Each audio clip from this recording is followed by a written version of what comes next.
Hello, Rum Runners. How are we doing? My name is Charles Barton, otherwise known as Viridian in the Discord, and welcome to this week's Achroma Weekly live stream on the 28th of May, 2023. And you know what? I'm proud of myself because for once I was able to start one of these streams without looking at the date on my PC because I always forget what day it is. But welcome in, everybody. Hope you're doing well. So the question that I posed to you guys at the start of the stream today was, nice and easy one, really. I just wanted to know where and when did each of you first find Achroma? Errant lies, reverses the footage, looks back. You looked down, didn't you? So let's see. I was just interested. You know, we've had a lot of people a lot of people have joined the community in the last sort of 6 months or so, and I sometimes forget who's been with us on the short term, who's been with us long term, and obviously with the massive showcase we had early in the week and ComicCon this weekend, you know, it's just interesting to see timescales, you know, who's maybe newer. So let's go through. So welcome in, Lord. We had a nice little chat before the stream started, and Lord says, my mate said about it and saw it, but without a demonstration, I left it. And then at Beachhead this year, I tried it and went in deeper and thought it went in deeper than I thought I would. Very, very nice. So you basically heard about the game, went, yeah, that's cool, but didn't stick around. But then when you played it, you really loved it. Welcome in, Lewis. So 3 months ago now at Beachhead, Bournemouth. So around the same time as Lord Maiden by sounds of it. Sarah, Bournemouth Comic-Con in October last year. I remember that one because I was there. That was a good one.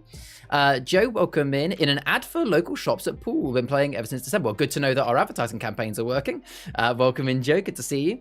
Dickon, from a friend at work who I give lifts to work. Is that Tourist? Was it Tourist who did that? Welcome, Dickon. Good to see you. Welcome, OSJ. Good evening. I first discovered Achroma at London MCM October last year. I hope everyone is doing well. I hope you're doing well as well, buddy. I'm doing good. MCM ComicCon, brilliant. Obviously, we've had one this weekend. Heron, welcome in for you as UK Games Expo last year. Okay, so coming up to a year for yourself. And then talking about the Curdle Cove specifically, OSJ said, can't wait to see what the news is for Curdle Cove. Joe says, didn't get to play at the showcase, but the art has hyped me up yet. We are going to be showing some of the artwork today. Only been here 3 months, Charlie. Thinks it's been like genuinely, it's a credit to you, Lewis. It genuinely does feel like you've been here longer, which is a credit to you. It was Taurus, yeah. Welcome in, Milkshake. Good to see you. Mine was like a month. Fair play. Was it? I'm guessing that was at Hidden Gem with Hen. Who pinged me? It was Dickon.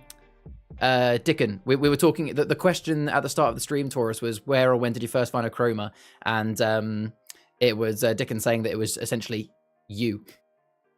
Lovely. So for those that welcome in, everybody, you know, for those that have said hello so far, and maybe those that are just watching, welcome in to the Achroma weekly stream. So how this works is over the next sort of hour to an hour and a half, we have the following things coming up for you. So we're going to cover the Achroma news for this week, you know, basically everything that's happened in the last 7 days, of which there's been a lot this week. We're going to be talking about some of the events that have happened this week, as well as some of the events that are coming up in the near future. We're going to have a look at some previews, so previews of new cards and abilities coming out, and that's going to be mainly focused around Curdle Cove. We then have a segment called the Roundtable, where I will be joined on stream today by 2 guests from the community, and we are going to have a chat around the Roundtable about a particular topic. Today, we're going to be discussing Curdle Cove, as my 2 guests with me today are actually part of the playtest team, so they have been they've had early access to a lot of the prototype cards. So we're going to not necessarily we're not going to be revealing prototype cards, but we're going to be having an open discussion about how we've been finding the playtest game so far, what keywords do we feel like have been stronger than others? How do we think it's going to mix together? It's going to be an interesting conversation. So that is going to be the second half of the stream. And then we always like to finish off the stream with the community showcase, whereby we shine the light back on you guys in the community and see what amazing artwork and decks and videos and articles and stuff you guys have been creating in the Achroma universe this week. Tora says, yes, Will got us into it, and now I have a yellow name and a blue name, and I was on the stream and pledged to the Kickstarter. Yeah, you've been around for a while. Lord Maiden, please take my £350 order. For what? For Curdle Cove? Are you buying it all up, are you? All right, so I'm Charles Barton, otherwise known as Viridian. This is the Achroma weekly stream on the 20th of May. Let's get started with the news. Welcome in, Bo. Good to see you. So the first bit of news is the fact that the Achroma role-playing game, the TTRPG, is now out. So for those that don't know what this means, we ran a Kickstarter campaign a few months ago, and one of the items on that Kickstarter campaign, either as an add-on or as a pledge level, was to be able to get early access, and alpha access we're calling it, to the Achroma tabletop role-playing game. Now, to be very clear, this is going to be a product that is available to buy in the future for everybody. You can see that nice, for those watching on stream, you can see a nice picture of the eventual hardcover book that will be available.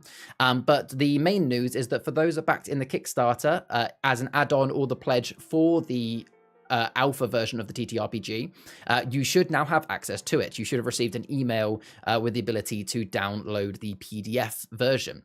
Now, for those that are lucky enough to have that, what we ask you do is you take it, read it from cover to cover, and enjoy diving into the TTRPG world of Achroma. There is, within the RPG book, there is the one shot that was run on the YouTube channel, so you'll be able to run that one shot with your friends to be able to get straight into it. However, there are all the tools you needed in that PDF to be able to build your own one shots or own campaigns to give them a go. And essentially what we ask people to do is any feedback you have of it, whether it's from spelling mistakes to abilities you think are too powerful or too weak, or just generally how are you finding it, tell us the good and the bad. We would like you to feed that back to us. There is within our Discord, of which the link is down below, there is a forum called RPG Forum, and in there you can leave posts with feedback. But yeah, exciting times. It's come out, and it's going to be exciting stuff. Now, I will say as well, for those that just want to watch content, I have personally written a TTRPG one shot that is going to be recorded hopefully very soon, and that will be going up on the YouTube channel. And we are planning on having a lot of content on the YouTube channel for the Achroma role-playing game, both as one-shots, full campaigns, videos on how to make a character, things like that. So if you haven't already, smash that subscribe button, as always, because there'll be more content coming out for it soon. RPG hype, yeah, loads of people have been hyped for this. Warrior says, been giving it all a read, hoping to plan a session with them friends soon. Very nice. I'm pretty certain you've signed up for my one-shot. Lewis says, can confirm the RPG is very fun. Yes, you've been part of the playtest team. Brilliant. So that is the first bit of news, as yes, the role-playing game alpha document is now out. Enjoy. So the next bit of news is let's be honest, it's the big one for this week, and that is Achroma, A Conjuring at Curdle Cove. The next Chronicle expansion for Achroma is open for pre-orders. So we have a lot to cover about this. Firstly, let me give you guys a little bit of a introduction. For those that don't know, you can already read some of this on the website, but I will read it out for you. So here is a little bit of an introduction to A Conjuring at Curdle Cove. So in the wizarding realm of Salem Planum, hysteria over missing villagers in Luxmorne and the sightings of strange creatures around Moonvale Bay has caused Lord Willard to reach out to the Magus Elite for help. Captain Cassius Cuttlethroat and the crew of the Veil Chaser have anchored in Curdle Cove to aid the good people of Luxmorne. Or have they? So that's the opening paragraph introducing the lore of A Conjuring of Curdle Cove. So yes, they are now up for pre-order on our website. It is all linked down below if you want to check out those links. So let's start by discussing exactly what you're getting for your pre-order. And we are going to be having a look at some of the cards in more detail a little bit later in the stream. Tora says, it's a trap! Insert Admiral Akbar here. Yes, so let's have a look at the postcards as well. So let's begin with what you guys actually get in the boxes. So if you pre-order a single box of A Conjuring of Curdle Cove, now keep in mind these are all first editions for the pre-orders. The unlimited editions are not out just yet. So these are all first edition boxes. For one box, it will set you back 28 British pounds, and you'll be getting 2 pre-constructed Achroma palettes, which is a total of 60 cards. So out of the box, it's ready to play a game with those 2 palettes. And the palettes will be randomized, just like our previous first edition boxes. And as usual, we will make sure that the palettes that are inside them won't be from the same faction. So you'll always get 2 decks that play well against each other. Now that isn't all you'll get. So if you wait until it goes live to buy, then that's what you'll get. But if you pre-order a single box, you will also get a few extra things in the box. So you will also get a promo card, the Conjuring of Curdle Cove promo card, which is limited to 1,200 copies. And you'll also get 2 of these postcard-sized, amazing Achroma Conjuring of Curdle Cove posters. The 2 you see on screen there are the ones I believe you get. I'm not sure if it's randomized at all. Firstly, let's just see some questions on that. How come they've lowered the amount of first editions and raised the price of them? So they haven't lowered the amount of them. So to be very clear, I'll answer that question in just a moment, Milkshake, once I've shown the next thing, because they technically haven't, but I'll come to that in just a moment, if that's okay. So then the next thing is the first edition collection. So where the previous product I showed you was just one single box containing 2 pallets, what I'm showing on screen, for 80 British pounds, you will get what is essentially 3 of those white boxes. They come in a really nice sleeve. However, for those that want to display all of their white boxes like the first Chronicles on their shelf, you can always turn it around and you still see the white stemmed boxes. So, for those that want to make it symmetrical with their other first editions, you can. But otherwise, these new kind of book sleeve cases are going to look really nice on the shelves. So yes, this will be 3 boxes. So therefore it is slightly discounted because 3 times 28 is not £80. And in these, you're guaranteed to get 1 copy of each of the 6 pre-constructed palettes. It's a total of 180 cards, and there's no randomization. What you see there is what you get. 181 cards in total, because yes, you do also get a promo card as well. And on top of that, where in the single box you get 2 of the postcard size posters, in the first edition collection, the £80 one, you get a total of, I'm not even sure how many it is, 1, 2, 3, 4, 5, 6, 7, 8, 9, 10, 11, 12, 13, 14, 15. I probably should have counted pre-stream.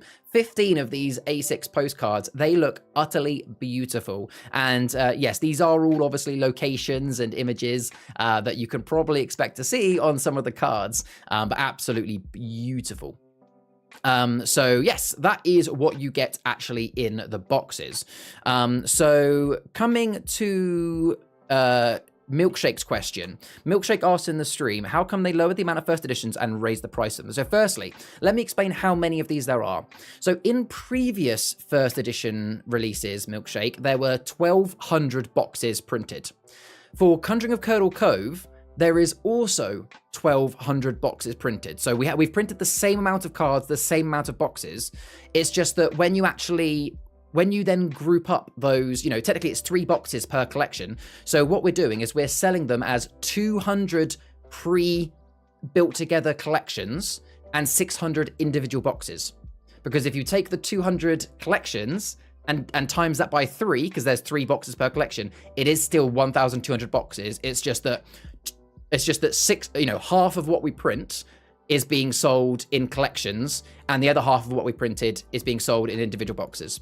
So that was my first thought. I'll be honest, Milkshake, that was my first thought too when I saw those numbers. But to be very clear, we are printing the same amount of cards. It's just that it's 200 collection boxes and 600 of the individuals. Now, in terms of the price, the keen eye among you will know that that's a slight price increase. Previous first edition boxes were £24 for one and 70, I think it was 72 or £74 for the full collection. Yes, it has gone up in price. There is no other reason for this there's 2 reasons really. One, the main one is printing costs have gone up. Unfortunately, with the way of the world right now, the price for us to get our cards printed has gone up. And I'll be honest, we're not exactly going to start talking business on stream here, folks, but the margin of profit that we do for these boxes is lower than you think. We've always been very competitive with our prices. So unfortunately, as printing costs have gone up, we've had to raise the price as well. And also keep in mind that, these are first edition collections. These are limited edition collectors. We've moved into a model whereby our unlimited edition boxes, we've actually managed to sell a little bit cheaper overall. So it's likely you're going to always see the first editions be a little bit more expensive. Dickens asked a question, well, not asked a question, because I know you asked this in stream to me in DMs the other day, but I can confirm based on Dickon's comment that yes, for Conjuring of Curdle Cove, we do not have any collector's box sets this time. I'm going to be honest with you folks, I don't know the exact reason for that directly on stream right now. I'd imagine it's due to preparation of the materials needed. But yeah, so there is not going to be any collector's editions, at least at this point in time. I don't know if they're maybe considering making some in the future, but yeah, so for the pre-order right now, you can either get the single box for £28, and if you pre-order it before it goes live, you will get the promo card and 2 of the posters, and then you got the full £80 first edition collection where you get 181 cards, including the promo card and all of those posters. I'll be honest, if you can afford it, that's the one I would go for because you're getting every single card. Let me just double check if there's anything else in stream. Hopefully the lore is available. Yeah, there is absolutely going to be lore, Joe. I can definitely confirm that. It's just that it as far as I'm aware, it's not going to the collector's editions. It'll be more stuff that's just available on the website, as far as I'm aware. Now, the big news that you guys are probably going to want to know is, when does it go live? I know we all want to know that. When does it go live? When are we expecting to ship orders? So I currently have a date for you, which is we are hoping to do the first shipments, and therefore essentially it goes live on the Monday 19th of June. Now, admittedly, that's a little bit later than we originally wanted, but the reason for that is that we are making sure that the cards are as perfect as can be, and making sure we do enough playtesting to make sure that the cards you get are as perfect, yeah, as they can be. So 19th of June is when we are expecting to ship them. Just like anything, guys, that is an estimated date. If for whatever reason that gets delayed any further, hopefully it shouldn't, but if it does, we'll let you know on our socials and on stream. But that is what we're looking to do. Milkshake says, I'm still yet to pre-order it. Hopefully I'll be getting tomorrow. Very nice. Not all of the details. Yeah, so a lot of the details I reveal on stream are on the website, Milkshake, but not everybody goes to our website, so it's just making sure that everyone knows. Based on that date, would they be legal for the grand tournament? That is a very good question. I would imagine the answer is going to be no. On the basis that, well, I don't know, actually. I'll double check with Chillman. I know that we didn't allow... What was it? Cast your minds back. In the previous grand tournament, there were some cards that we said no to Salem Spring promo card during the event. Yeah, it was just promo card, not a whole thing. Okay, well, I will check.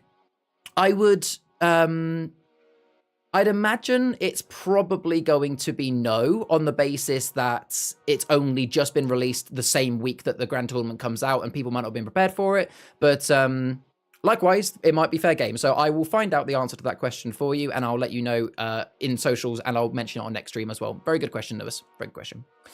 So if you have any other questions about the Conjuring at Curdle Cove pre-orders or release, then let me know in chat. But we are going to be taking a deeper dive into those legendaries and some of the keyword abilities later on in the stream. But for now, the next bit of news is around the Chroma Showcase. So for those that missed it, on Tuesday of this week, we had the first ever Realm Runner Studios and Achroma Showcase, otherwise known as a ChromaCon. It happened down in the Achroma store down in Poole, and it was also live streamed over a live stream on this YouTube channel. The links for the live stream are linked beneath this stream, should you want to go and watch it back. It was absolutely amazing. For those that missed it, I really recommend going and watching that live stream back. We got loads of really interesting information, some fantastic panels from the creators of Achroma. There were some amazing things actually at the event itself. I've got a nice little picture here as well from some of the guests there. We had, Hen that was doing TTRPG character creation. We had loads of the team and artists doing signings. We had people playtesting the new cards. We had people beating the Achroma team. There was loads of food, entertainment. We obviously did the whole showcase, which had loads of information. It was just absolutely brilliant. And, on stream today, I just want to again say a massive thank you to everybody that had any part of either making the showcase or coming down and making it amazing in store, or those that joined me in the live stream. It was so much fun, and it was a success. It was a success. The whole point of it was to celebrate what we've done so far and look into the future of what's kind of coming next for Realm Runner Studios and Chroma as we start branching out bigger and bigger. And it felt like a celebration, and it definitely worked on branching out with. So yeah, it's been absolutely brilliant. So again, yeah, massive thank you to everyone that came. There was if you don't want to watch the live stream, but maybe you want to see some reviews about it, there were two really well-written articles reviewing the showcase with some more pictures.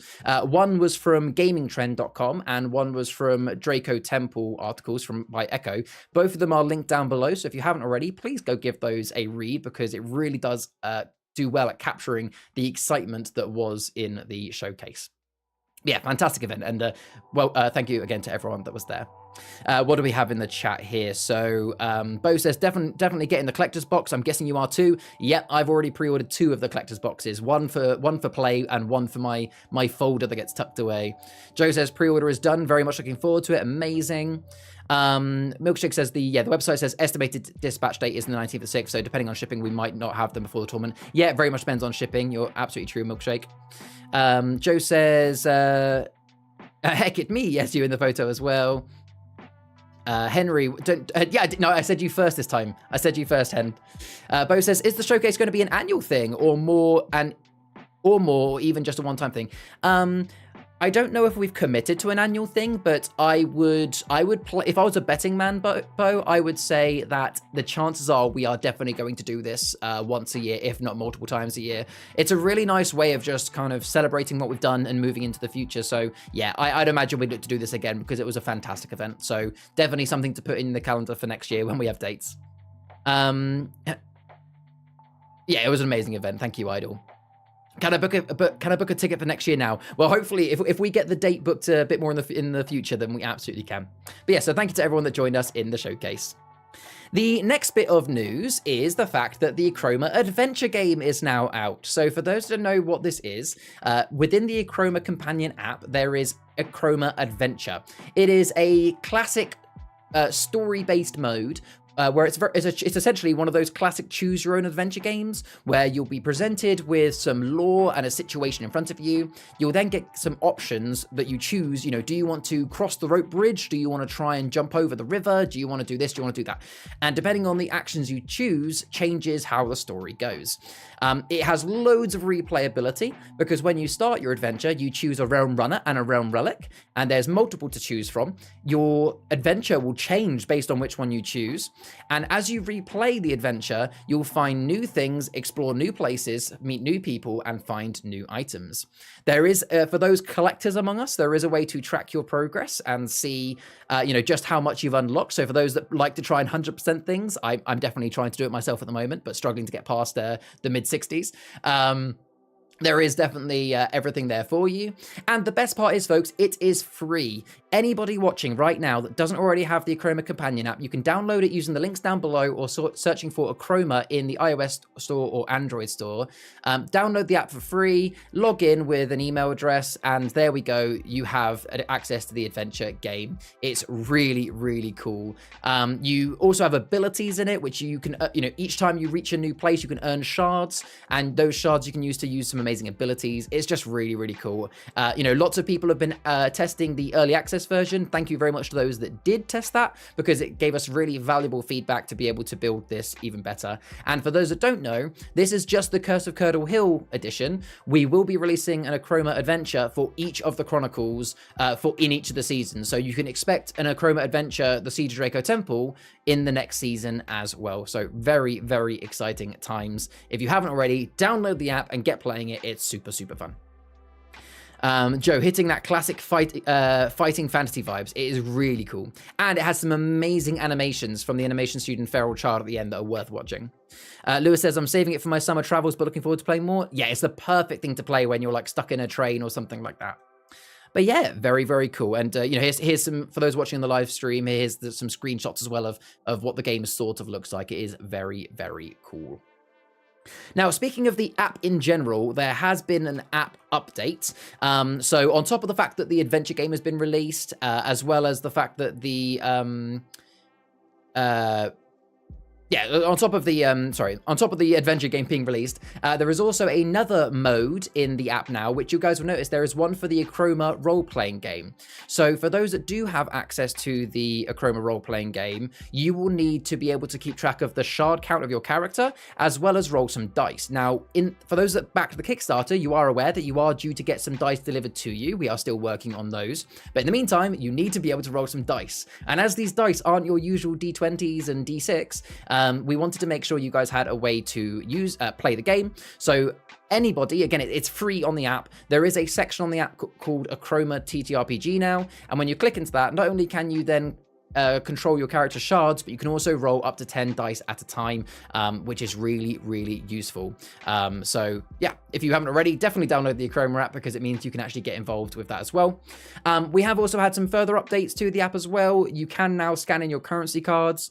We are aware of ongoing issues with scanning some of the limited cards. Hopefully we'll get a fix for that ASAP, but we are aware of that. Yeah, Lewis made the RPG tools and then suddenly we did that. I'll be honest, Lewis, if I'd have known that they were doing that, I would have let you know, but it was a surprise even for me. So yes, make sure you guys update your apps. If you already had the app, make sure you're checking for updates because there is some great stuff in the recent update. Now, the next bit of news is around the currency cards. So these got released on Tuesday at the same time as the showcase. Now, these have been shown on stream, so they're not brand new for some people, but there might be a lot of people watching the stream today that have never seen these before. So let me explain what these are, how you can get your hands on them, and what they're used for. So as I mentioned a moment ago, you do have a digital currency within the Achroma companion app called shards. At the moment, what these can be used for is to buy avatars, so just cosmetic, but you can buy avatars for your profile. They also do unlock you to be able to use certain heroes in the Achroma Heroes game mode, and you can also use these shards to reuse abilities multiple times in the Chroma Adventure game. Now, buying shards in the app has not been something that's not something new. So you can, that's been something you've been able to do for a long time. But what we've done now is actually give you something more for your money. So what you can do is buy one of these 3 cards, and these cards act as like a gift voucher for Achroma shards. So looking at that first card on the left-hand side, it's called, so for those listening in the Achroma cart, it's called Loose Shards. It's a 1-cost uncommon action, and it gives you immediately +2. So effectively, in Achroma, it's not a very powerful card, and we've purposely designed these cards to not be that powerful, because we don't want these to be game-changing cards, forcing people to spend more money to have the best cards. So yeah, it's only a, spend 1 +2, but it's a cool action. And people will notice that it is a realmless card, so it can be built into any of your palettes, regardless of what realm you own. And at the very bottom, the code that you normally type or scan in, like your regular cards, when you do scan that into your app, it will then immediately give your app a boost of currency. So that first card, Loose Shards, will give you 100 shards back. Once it's been scanned, even if you end up trading that card with someone else, you can't give them the shard. That's it. It's in your account.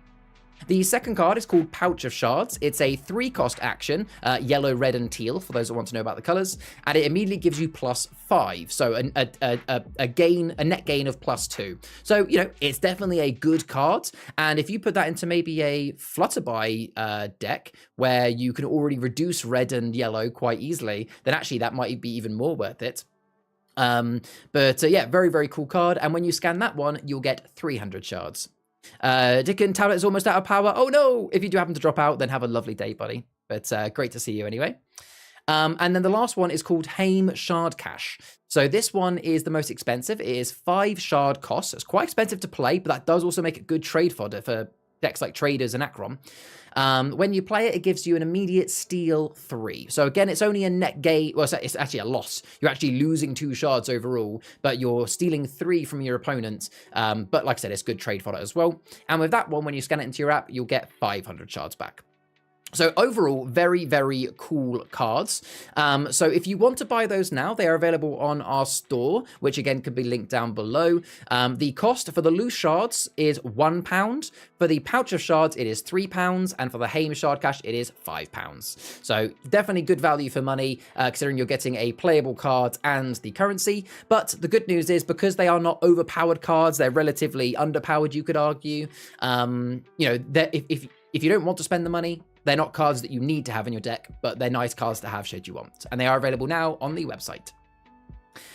Yeah, I'm definitely putting the hard shape. The Haim Shard Cache has definitely gone into a couple of my Achroma decks for trade fodders. But yeah, very good.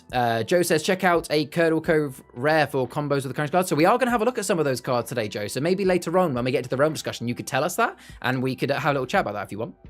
So yes, that is the currency cards. Next little bit of news is around ComicCon. So for those that don't know, ComicCon happened this weekend. In fact, I'm pretty certain it had been closed by now. But yes, Friday, Saturday, and Sunday of this week, we had ComicCon. And yes, Achroma was there. Now, unfortunately, I was not there, so I don't have too much information about it. But what I can say is that it was a success. You can see from the photo here that we had a really, really nice corner stand. You can see, I think that's Ethan and Chilman, I think, down there. And they were obviously there playing games, selling cards, and apparently it was a success. I have a quote directly from Troy, who was there, to let you know how it went. So Troy said, "The art style has really caught people's eye and drawn them in to learn about the game. We've been very busy talking to lots of new people, and those that played the games at our stand loved it. The best-selling realm has been Draco so far, with lots of people getting into the dragon characters. Overall, the atmosphere has been great, and I've really enjoyed teaching the game to newcomers and helping expand the collections of existing customers." So yeah, been really, really cool.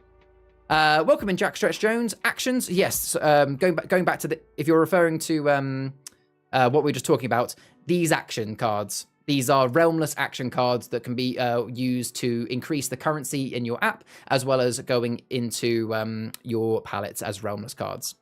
But yeah, so by the sounds of it, it went really, really well. I would like to say, if anybody in the stream, live or recorded, or anybody listening to the Achromacast, if you found the game through May 2023 Comic-Con, then let me say personally, welcome into the Chroma community. It is a pleasure to have you, and look forward to meeting you all in future live streams and in the Discord. But yeah, so as usual, I believe it went quite well. Hen, Comic-Con was a blast. Love game. Oh, were you there as well, Hen? Oh, fantastic. Oh, let me, if there's anything I specifically missed or anything you want to mention, then please let me know. I didn't actually realize you were there, but that is awesome. Lewis, hope you guys found lots of new players. By the sounds of it, they did. By the sounds of it, they did. But yeah, so that is Comic-Con. Next bit of news. There's so much news this week, but we're almost there. So to remind people, I like to remind people every week that if you want to pick up the Salem Spring promo card, which is limited edition to 1,200 copies, it is only available during this season, which is a 3-month-long season. You can get a promo card with every single order you place online or in store with the official Achroma store. That is £20 or over until June 30th. Definitely worth getting. A great little card to use in your Salem cards, including the Conjuring of Curdle Cove. So get your orders in and get those. For example, if you do pre-order Conjuring of Curdle Cove, you will get a Salem Spring promo card. So that's the best way of getting it all. So yes, and then that is the end of the news section, but now we have the events. So now that Comic-Con is over, the next event that you can find us at will be UK Games Expo, which is next weekend, Friday the 26th of May till the 28th of May. Sorry, I read the wrong dates there. Ignore that.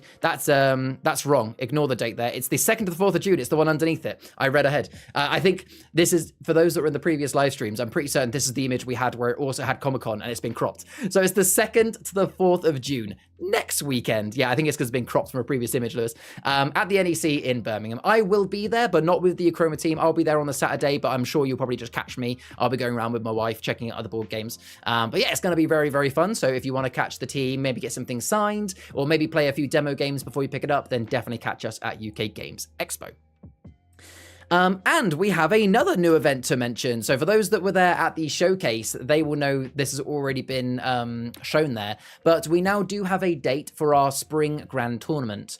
For those that don't know, in each season of Achroma, which is 3 months, we always end the season with a Grand Tournament. This is currently hosted down in the Achroma store in Poole, so you all need to make it down to Poole to play.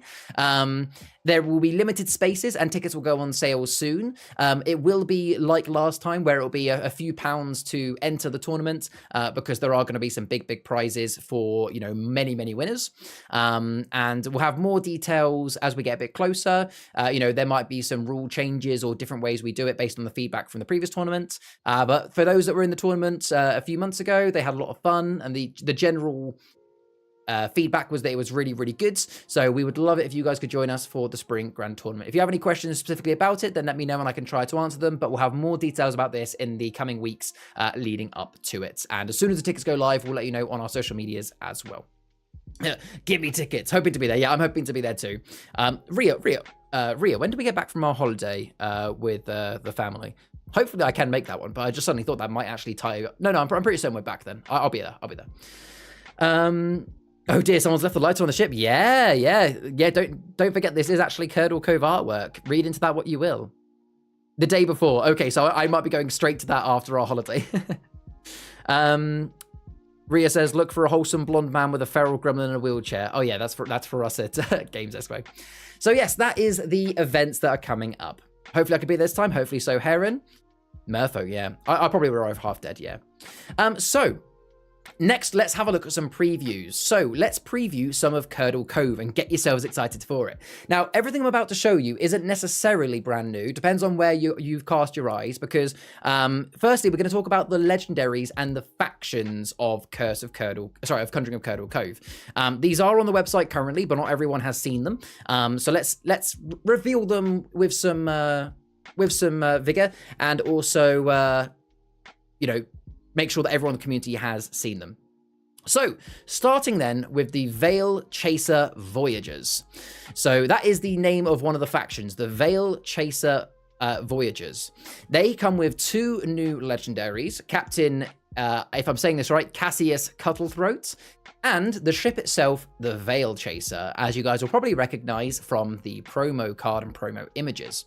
So let's have a little read of the abilities here. I won't spend too much time talking about the abilities, as in I'm not going to do a deep dive right now, because we are momentarily going to be going to the Roundtable and we're going to discuss them some more. So we've got Captain Cassius Cuttlethroat. He is a 6 cost, 6 strength character. You'll notice he is actually a Magus Elite wizard, so he has come from the Magus Elite. And his ability is all characters on your canvas have divert, and then X equals the number of cards of divert on your canvas. So there is a new keyword divert. Now, I should mention, if it's not obvious by the fact that it says it at the bottom of the card, that all of these cards I'm about to show you are prototypes. I am fully aware that there are some typos on them, and the abilities are still actively being play tested right up until the moment they go to print. So don't worry, those will be ironed out. So we've got a new keyword divert. We'll come to that in a moment. Let's read the other card first. So the Veil Chaser is a 6 cost location. It has an ability. Once during your turn, choose either +3 in the resolve step, or characters on your canvas can't be attacked. And you can't choose the same as your last turn. So basically, one turn you're going to have, on the first turn you play it, you choose, do you want a +3, or do you want your characters to not be able to be attacked? And then on your next turn, you rotate. So the next turn would be whichever one you didn't pick. The next turn would be the other one you didn't pick. So it rotates between getting some gain and keeping your characters from being attacked, which is pretty cool. So the new keyword that's coming with the Veil Chase Voyages is divert. So again, keep in mind that this is a prototype, but the current wording for divert is as follows. So divert. Once per turn, when any action or ability targets a card on your canvas, as a reaction, it can be diverted to this card, provided it is a legal target. So, essentially, it's kind of like the keyword defend, where, you know, when someone attacks you, you say, nope, you're actually attacking this card instead with defending. But it's for actions and abilities. So if someone plays an action or ability and says, yep, I use this fireball to target your character, you can use another character on your board that has divert to say, nope, I'm diverting that to me. So this is a really, really interesting mechanic. It's going to be amazing to be kind of an anti-control deck.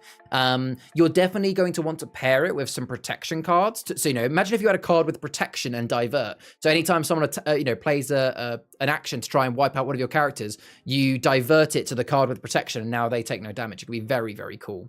So going back to this legendary, X is the number of cards with divert on your canvas. So you're probably going to want to use him in a deck with loads of divert. And also he gives all characters divert. So that's going to be quite strong, I think. So that is the Veil Chaser Voyages. All of these images that I'm showing now will be in the sneak peek channel of the Discord after stream. The next faction to discuss is called the Moonveil Sirens. The Moonveil Sirens. So they have a new keyword called curse. So we've on the left hand side we've got, and again I'm probably going to butcher their names here, I'm sorry. She's called Eldoris of Kaluda. I believe that's how you say it. This is definitely this is the Achroma faction for sure. She is 5 cost, 5 strength, 3 Achrom, 2 blue. She is 2 steel in her resolve. As an action, she can erase all cards that are not sea cards. So you can see from the top of these 2 cards that there is a character subtype called Sea Witch, and there will be lots of other characters that have the word sea in them. So yes, any cards that are not sea cards will be erased by this action. And the lore on this one is the Coven's grandmother. Very interesting. And then we've got the Pearl of Kaluda. So she is obviously in some form of relation. She is a 6 cost, 6 strength character, 4 Acrom, 2 blue.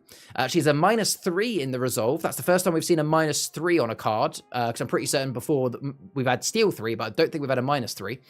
There is an action, choose one of the colors, and then you curse all the cards with the chosen color, and then you get to erase a curse card. And that brings us nicely onto, we've got a new keyword called curse. Before I read that out, I just want to catch up a little bit with chat. What have we got here? Looking forward to the ship. Poor unfortunate souls. OSJ asks, can divert be used multiple times on a single card, or can you only use it once between your turns?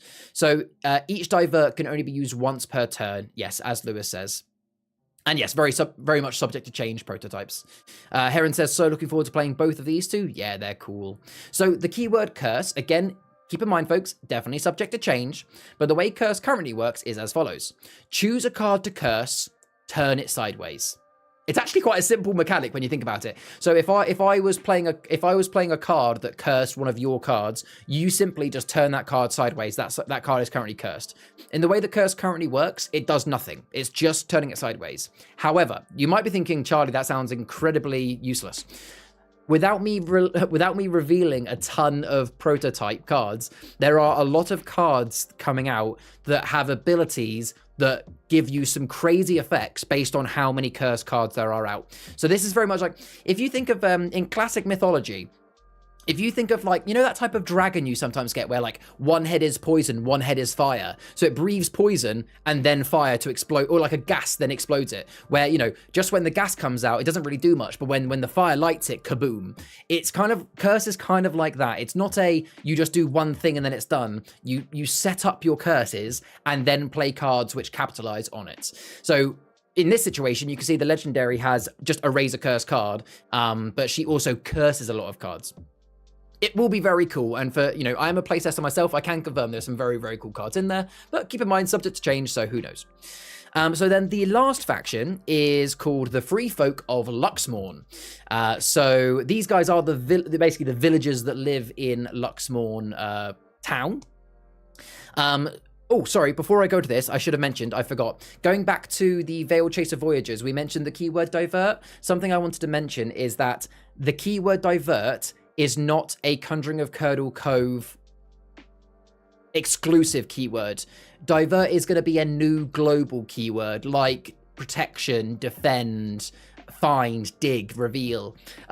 It's just that the Conjuring of Curdle Cove is the first release that is going to have it. So future releases, you will see some cards with divert. I would imagine that Conjuring of Curdle Cove is probably going to be one of the most prominent ones because we've got quite a lot of cards with divert in this one. But yes, just to be very clear, divert is not, it will be a global one. So the two specific keywords coming out to this release is curse and secret. So let's look at the cards first, and then we'll discuss the abilities. So we've got in front of us here, Lord Eldritch Willard, who, if you watch a couple of streams ago, folks, his name did come up in the newspaper that we read out on stream. So he is a 4-cost legendary with 1 Acrom, 3 magenta. He is in the resolve Steel X, and X is the number of secrets on your canvas, and he does allow you to do a secret. We'll talk about what secret means in a moment. What's his lore? Eldritch is shocked to hear of his cousin, Countess Isadora Curdle's arrest. Ooh. And then we've also got this beautiful character here called Asa, or maybe it's Asa. I'm not too sure. It's ASA. I apologize if I mispronounced that there. So she is a 4-cost legendary, 2 cyan, 2 blue. She is 2 steel in the resolve. And she has an ability, which is each time you deploy an action card, immediately steal 1. I think that's going to be amazing in some hybrid Acrom decks. Considering you've got things like the Salem Spring promo cards, the new currency cards like the Haim card, those are going to be really, really fun. And the ability, the lore there is Twined Power, a female healer, and an element ruler. Earth and fire bend to her will. Sorry, that took me a while to read because it's really small text for me on my screen. So yes, the Free Folk of Luxmorne come with a new keyword called secret. Again, keep in mind, folks, this is a prototype, but here is the current wording for secret. So secret means, without looking at it, hide a card from the top of any palette underneath this card. This card is now the keeper of that card. Immediately at the start of your turn, you may erase the keeper, flip the hidden card or cards, and deploy them for free. So let me kind of give you an example of what we mean by this. I'm just going to... This might be good with a visual demonstration for those watching the stream. So let's say that I have my Guardians of Flutterby Falls here. Now, obviously, this is a Flutterby card, but let's just all pretend with me that this had the keyword secret. So you play Guardians of Flutterby, so you play a card that has secret on it, and then let's say that I was playing versus Taurus in the stream. I could then take the top card from Taurus's deck. Neither of us get to look at it, and it goes as a hidden secret underneath that card. Then, when it comes back round to your turn, immediately at the start of your turn, so before you play any actions or before you draw a trade, immediately at the start of your turn, you may, if you want to, erase the keeper, because you think of this card as like the keeper of the secret. It should be that way. It's kind of like the keeper of the secret. So you erase the keeper and you immediately reveal the card that was underneath, and you get to play that card immediately for free.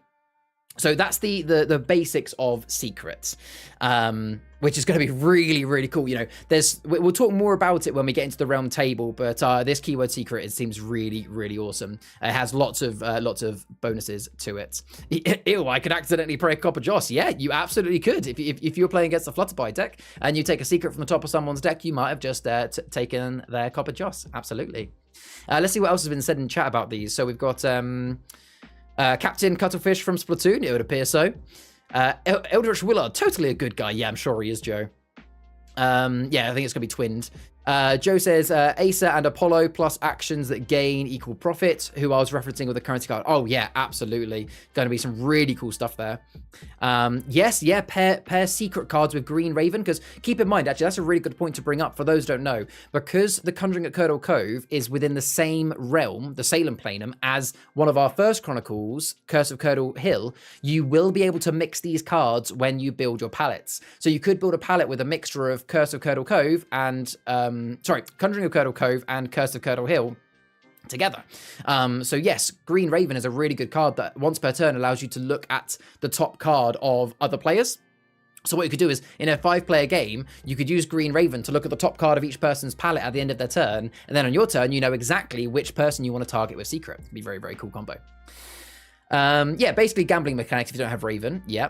It very much is risk reward, but again, I can't reveal all of the prototype cards today, but what I will say is that there are some really cool combinations. We'll talk about some things where we can in a moment in the realm table. But yes, so some really, really cool cards there. So yes, there we go. Those are the 6 legendary cards coming for Conjuring of Curdle Cove. There are some more cards. We'll just be discussing these in a moment. These are available on the website. So these are revealed on the website, but we'll talk about them in a moment.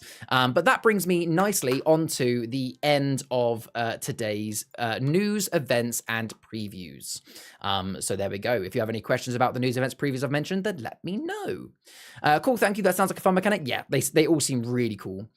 Joe says, as confirmed at the showcase, if 2 cards are the same character, you can play them both. Are you talking about Otrix? Because we can talk about her, Joe, because she has been revealed on the website. Is that what you're referring to? Have interest? Oh, also my music has stopped because it got to the end of Curse Code or Lo-Fi. So whilst we're waiting for Joe to reply there, let's get started with the realm table. That was a very long news segment, but that was because there was a lot to talk about. Yes, we'll talk about Otrix in a moment, Joe. So let's get the realm table started. For those who don't know, the realm table is a community discussion we do here on the weekly live stream and on the Achroma cast, whereby I'm joined by a couple of guests and we have a discussion about a particular topic. So let me firstly introduce my guests and then we'll show you about the topic we're going to be talking about. So may I introduce Lewis and Sarah from the Achroma community. Welcome in, folks. How are you doing? Hello. Yes, not bad, thank you. Awesome. Hello. Welcome, Sarah. I'm okay. Were you? Very good, thank you. Very good. So Lewis and Sarah, now they are both part of the Achroma playtest team. So they actually have been helping me as well with testing out the new cards. So the topic we're going to discuss today is essentially all around Conjuring of Curdle Cove. So we're going to be discussing things like, you know, from our early opinion, and you know, I want you guys in the chat to get involved in this too. You guys are in on the keywords. You know, which keywords do you think do we think are going to be strongest? Which do we think might fall a little bit flat depending on how they work? You know, what would be really interesting to talk about in today's realm table is we're going to discuss, you know, this is the first chronicle that actually allows you to mix with a previous chronicle. So how do we think that's going to work as well? So Jack says that could screw over a research deck after they reposition a card. Absolutely. Idle says I would if I actually understood it at all, literally all the time. That's perfectly fine. And also Tora says, so jealous of your beard, Lewis. Let's start with that. How long has that taken to grow? Probably 4 or 5 years at this point, something like that. As you can see, I'm trying to match it. Sarah, when are you going to join us? Struggling is like there.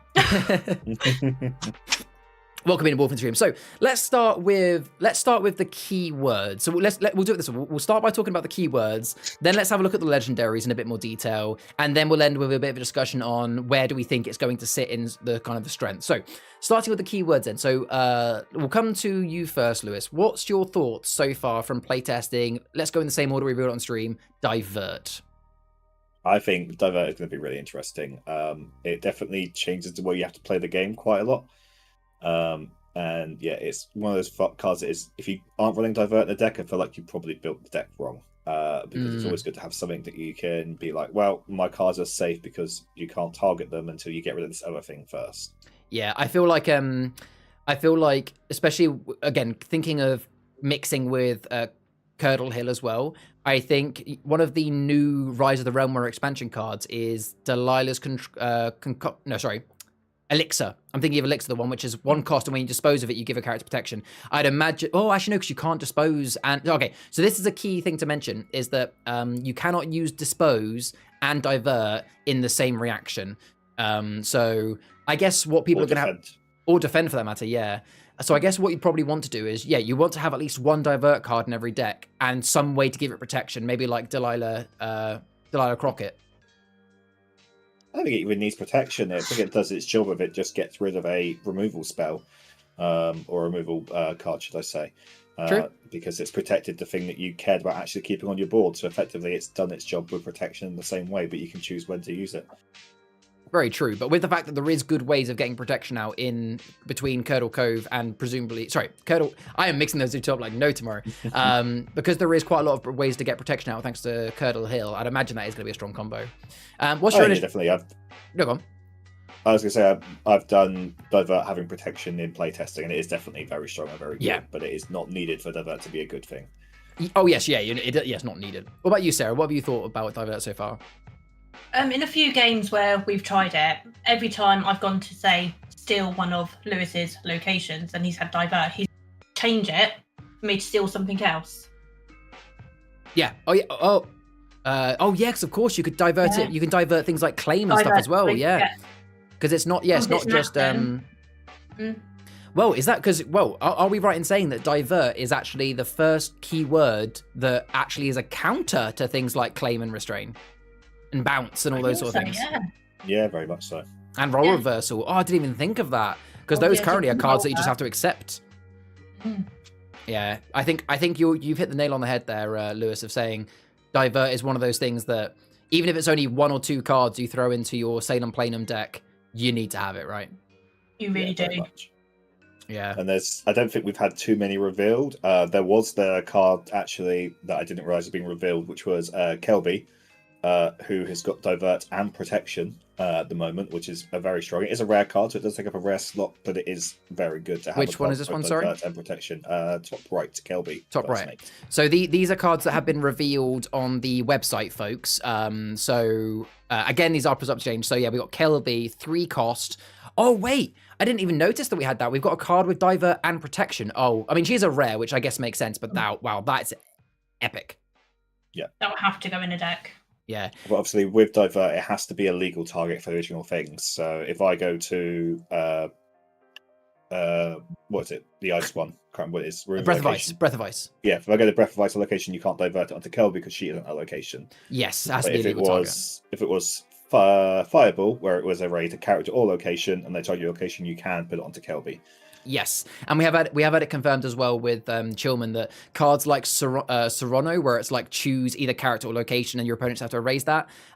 You can divert from a location to a character or vice versa, because it's still a legal target for what the card originally said, even though the player playing it chose something different. Let's see what chat's saying so far. So Idle says, divert, in my opinion, was needed. It was a needed keyword that we never really thought of. Yeah, I agree. It's like, how didn't we get this sooner? Milkshake says, wasn't curse originally, it can't attack or resolve. They play tested with that a little bit, but it might still go to that way, but I think that ended up being a bit too strong. And Idle says, bounce has been a thing as well. Sorry, bounce has been a thing as well. I'd say divert is stronger, but oh yeah, absolutely stronger. No, very cool. Let's see if we've got any other cards here with divert that we could talk about. I don't think we do we? No. No, I think it's just those ones. Okay, so I think we're in agreement as a three then, that we're saying that divert is a very, very strong ability. And, you know, keep in mind that divert will be coming out in more Chronicles as well. It's one of those things that if you could put it in your deck, you should. Yeah, I'm very glad this is an evergreen ability, because it's something that all the decks are going to benefit from, and it's going to certainly change the way the game plays. I would like to maybe see in future cards that say they can't be diverted, but being a very costly way of removing still.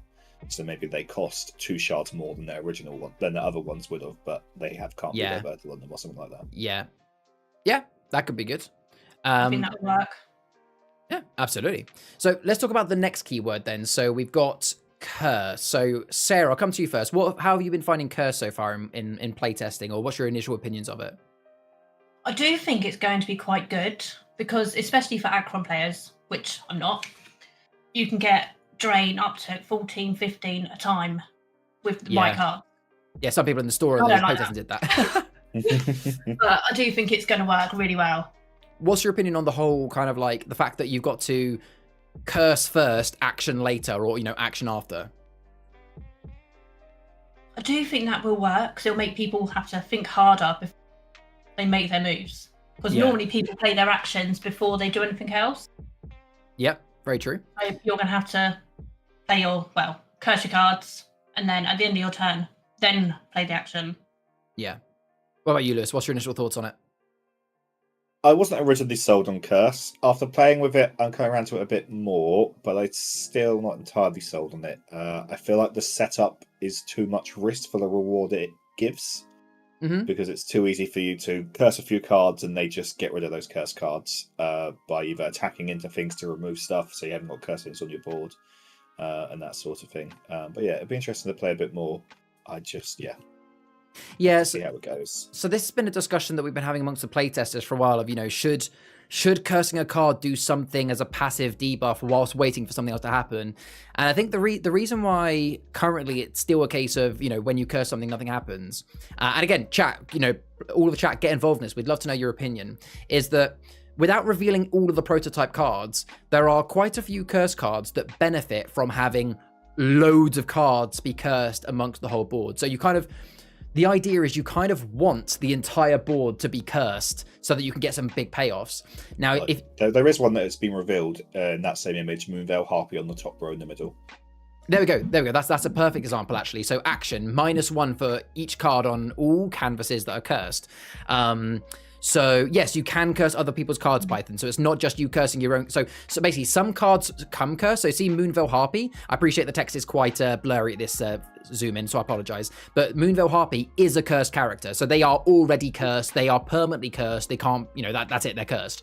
I think, you know, you got another one here, a cursed creature. If you go bottom right, Caldella Dwelling is the location that does the curse as well. There we go. So you got a cursed location. So some cards are already cursed. But then yes, when you curse a card, you can curse someone else's card. But yeah, going back to what I was saying with the whole multiple thing, is that because you have cards like the Harpy, where ideally you want the cards to remain cursed, if we were to put an ability on curse, which was, you know, let's say for example, when you curse a character, they lose a shard, or, you know, when you curse a character, they can't resolve or something like that. Although that would mean that curse is slightly more powerful for when you aren't able to do the secondary action. What it would do is, you know, if I was playing against a curse deck where every card that was cursed couldn't resolve, I would be actively getting rid of those characters. I'd be attacking into things. I'd be playing fireballs on my own characters. So then, you know, when it comes back round to your turn, you can't reset up. Whereas I think that by having curse as it does nothing inherently, yes, some opponents will be thinking, ooh, I want to try and get rid of these, but there's no immediate rush to get rid of them, because it very much depends on what's in your opponent's hand. You'd like to think that they will stay there for a bit longer. I don't know. How has that been working out in playtesting, Lewis? Have you been finding that lots of people have been removing your cursed cards regardless, or has that worked out by people just leaving things cursed? I think that if you if you curse a character, they're more likely to just attack to get rid of it, or go in for an attack. They might not go on for before they want to keep their character and not trade, but this time they'll be like, well, I'll just go for the trade because that way I remove the cursed card and one of your characters as well. No, very true. I guess what could be quite cool is I'm not sure how many protection cards will be coming out in this set, because what you could do is you could almost try and like make a bit of a setup whereby if your opponent does decide to just chuck your character into yours, if you've got protection or essentially try and avoid cards being wanting to attack him. Let's see what stream's saying. So let's see. So Drayden, welcome to the stream, Drayden. Drayden said, I think Divert will be as cool. Will be cool as it reminds me of Taunt from Hearthstone, which is very useful. Yeah, I agree with that.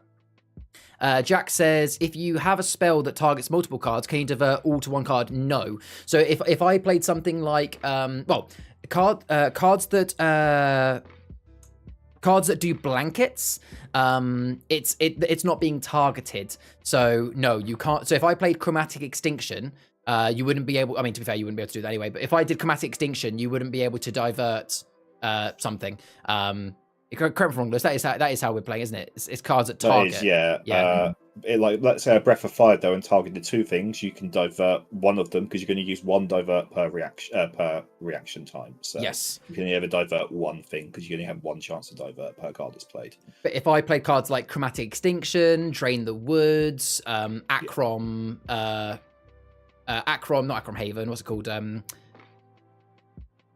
Achroma Surge, any cards that are kind of erase everything or drain 2 shards from all cards, that sort of thing. If it's not something where the player plays it and says, I choose that, then it's not something you can divert.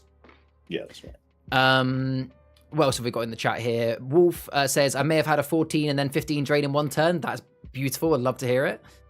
Joe says, as a Wishwell player, that setup for curse is not at all off. As a Wishwell player, the setup for curse is not at all off-putting. Yeah, because a lot of Wishwell is set up, isn't it? Milkshake says, I was talking to Hen about it and he still thought the curse can't attack or resolve, and he said they were still really weak. Obviously, I haven't actually played with Hen yet, but from our playtesting, I say our playtesting, I've only played a few games myself, but I know you guys have played more. Curse has still done pretty well in its current setting. Wolf says, Pearl allows a curse on all cards of selected color. Yes, that's a legendary to get some big curse out. Yeah, it's very strong against gainers, yeah. And you can curse locations too, Python, yes. Go on, Sarah. No, I wasn't saying anything. Okay. So let's move on to the third ability then. So let's talk about Secret. So Lewis, we'll come back to you first. What's your initial thoughts on playtesting Secret?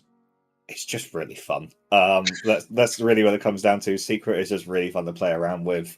Just putting cards from people's deck under your cards and getting to play them, not knowing what you've got coming up and just flipping, but like let's roll the wheel, let's see what we get. It's just quite a fun way to play. Yeah, it's. I'll come to you first, Sarah. What's your early thoughts of Secret? It was the way that, another game Lewis done. He Green Ravened everyone on the way round, and then picked... Well, he stole my Green Raven first, I should add. Yeah, that was true. He stole your Green Raven, and then managed to pick who he wanted to steal from. Yeah. So for me, there's also one of the legendaries that you can get 5 cards and put underneath. I think that's a rare. I think maybe.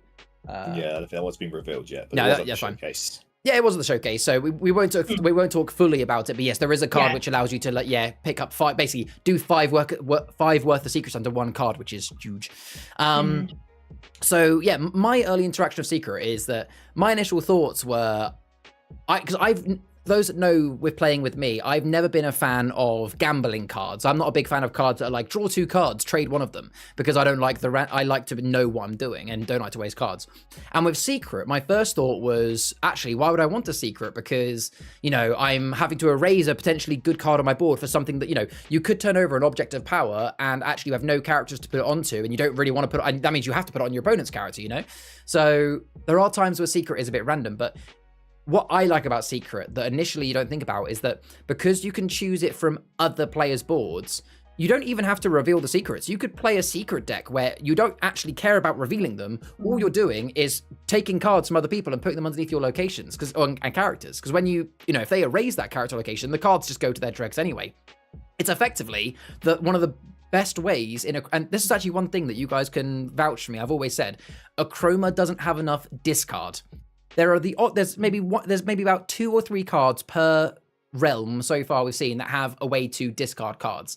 So to counter decks like Vast Volataris or Traders, it can be very, very difficult. But Secret is going to be, personally, I think Secret's going to be a really big counter to Traders, because you think of how quickly a Traders deck already gets through their palette, but now you're taking 1 or 2 cards per turn potentially from them. It's huge. Yeah, it's a mixture of both control and a bit of gambling, which is quite nice. Yeah. Because even if you play a card that's bad, you are still taking it away from your opponent being able to play it whenever they wanted to play it. Yes. And if you can get their legendary or key card from their deck, it can ruin their entire strategy.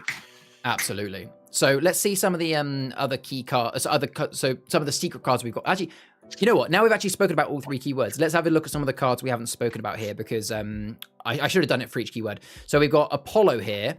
Apollo is kind of like a rare version of, so where we had that legendary here, each time you deploy an action plus steal 1, you also have this rare card, which is kind of the opposite but for gain. So that is each time you deploy an action card, immediately +2, and he's a +3 naturally. That's that's going to be such a strong deck. Do you not think? Yes, stacking up those actions is going to be quite interesting, especially as Salem has quite a lot of good actions. You've got Abundance. Yeah. You've got Fireball. You've got a lot of good cards you can play. I mean, this is what Joe was saying in the stream, that if you had Apollo and Acer out on your board, you're getting. I mean, let's not even talk about the fact that's a natural resolve of 5. 2 steal, 3 gain. But for every action card you're playing, you're gaining 2 and stealing. Was it 2 as well for Ace? I've already forgotten. Yeah, no, stealing 1. You're stealing 1, gaining 2 for every action card you play. That just is, incredible. So let's look at some of the other cards we've got here. I'll catch up with chat in a moment. So we've spoken about Moonveil Harpy. Very, very cool. 2 cost, action -1. Kelby Notner, she's going to be she's going to be a very popular rare. I think she's going to be as popular as Huxon. Diver and Protection. It's insane. We got Coral Crown as an object, which is 3 cost, steal 1. Again, all these are prototypes, folks, could be changed. Whenever the attached character attacks, curse the target. If the target is cursed, immediately steal 1. So that's what's quite nice about that one is I'm not sure about you two, right? When I first read this one, I thought that it was a little bit naff, because I thought that, well, if you're killing the target, it's then not going to be cursed. So you're either just cursing a target that's going to die anyway, or you're attacking into a target to get the 1 steal, but you die. But actually, this is the same as when a character attacks. The curse happens before the attack. So when the attached character attacks, curse the target. So the target gets cursed before the attack happens. If the target's cursed, steal 1. So it's effectively, that object becomes a steal 1 every time you attack with this character. Really. I think that's going to be quite strong. Mm. Yeah. It will be. I reckon if you put that with the Moonveil Harpy. Is that the legendary? Yeah. Oh, no. Sorry. The Moonveil Harpy. Yeah. That'd be very cool. There will be a lot of steel on the board. Absolutely.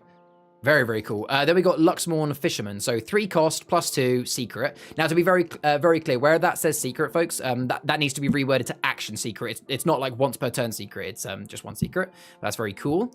Now, yeah, we broke that very quickly. Yes, we did. Yeah.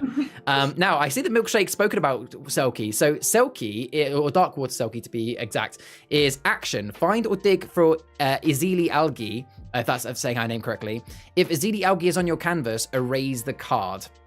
Now, yeah, you say it's useless, Milkshake, but now I can't reveal to you guys today what Easily Algae does, because it's not one we've released. Those that playtested in store will have seen it, but I can't show on stream today. But essentially, for those who don't know, the backstory behind a Selkie is they are kind of shapeshifters. So the idea is the Darkwater Selkie is Azuli Algae. So what you do is the Selkie becomes like a second version of Azili. You play Selkie. Let's say you know that Azili is in your dregs or is in your palette. You play the Selkie so that you can find or dig for that character. play her, and when you play her, that card gets raised, and she has a really cool ability, which if you have 2 Dark Water Selkies in your palette, that means you can effectively get Azili back 3 times and keep playing her ability. Have either of you managed also to pairs play very nicely with Fisto as well, if you want to play Fisto as your legendary.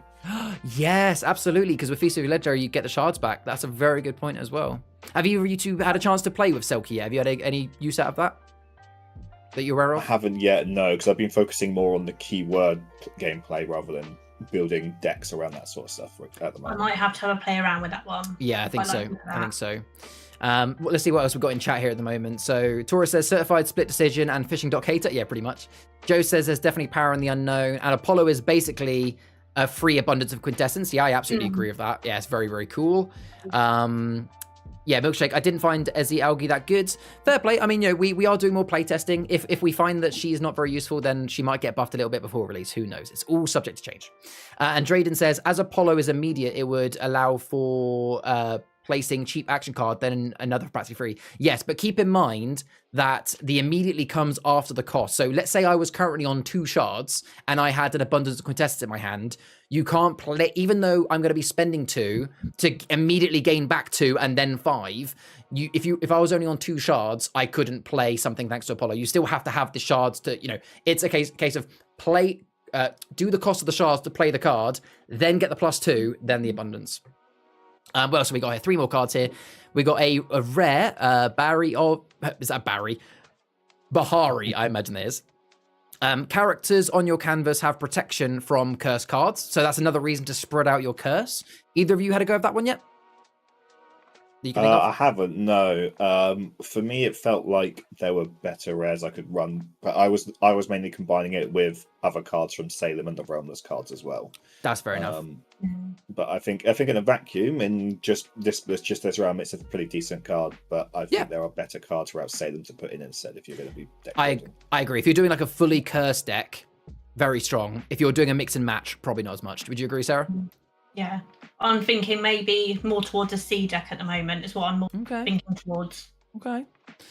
So we've also got this beautiful location, Luxmorne Lighthouse. 5 cost rare, +3. It allows you to do a secret when you first play it. And once per turn, when you reveal a secret, its keeper is not erased. So that means that whilst this is on your board, you could be revealing secrets and not get the bad side of it, which is erasing the keeper. So that's essentially, it's going to be very, correct me if I'm wrong, if you're playing a secret deck, that's pretty much a mandatory card. If you're doing a mix and match deck, probably not again. Yes, very much so. It's been very good in testing, and like I said, without going into spoilers, there are ways you can get multiple secrets under one card, and then this gives you even more value because you get to keep the keeper as well as revealing multiple secrets at the same time. Yeah. Very cool. Before we move on to the last card, we've got a question. Milkshake says Bahari was really strong. And Lord says, so speaking of the Apollo situation, go back to Apollo here. If you start your turn with cards that if you play them, they would wipe your life, could you play that and kill yourself? No. So if you were starting your turn on 2 shards, Lord, and you wanted to play Abundance of Quintessence, which for those who don't know is a 2-cost action that gives you +5, you can't play it. The cost of cards always comes before any gain that follows. So you'd have to be on 3 shards to play Abundance of Quintessence and then gain the +2 from Apollo and the +5 then from the Abundance. So you can't choose to kill yourself in a Chroma. You can't pay shards and put yourself down to 0. Yeah, if you're unhappy and just want to end the game, you just tell your opponent, "I'm done." Walk out, flip the table. And then the last card is Kaluda Dwelling. It's a uncommon location, 3 cost, steal 1, and it lets you just curse for an action. So it's a pretty standard location. Yeah, it's a 2-for-1 curse with a steal 1, which is a really good setup. So let's move on to kind of the last part of the discussion of I just realized the music's moved on. I didn't even mean to. It's gone on to the that'll do. Sorry, distracted there. So this is all very good. And, by the sounds of it, all of these keywords are going to be pretty cool. It's been made very well. But for those that are new to Achroma, this is quite a monumental, not change, because it's not something that we've changed, but a monumental step for Achroma. Because it's the first time where we've ever got a new Chronicle that can actually be mixed directly with the previous Chronicle because they're the same realm.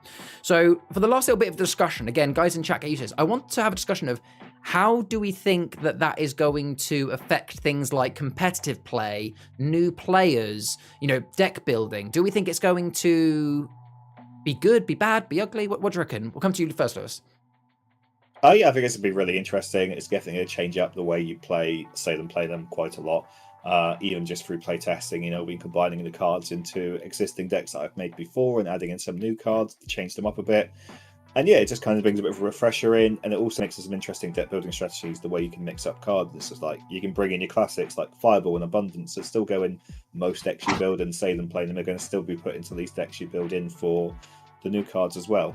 But yeah, but then you've got cards like Kelby, which I would argue could go in pretty much any deck you build in Salem. Even if you're like, I don't want to change any of my Salem decks, you can be like, well, I can switch out a rare for Kelby though, and it would then just be a nice upgrade and make a nice change and bring in some new cards.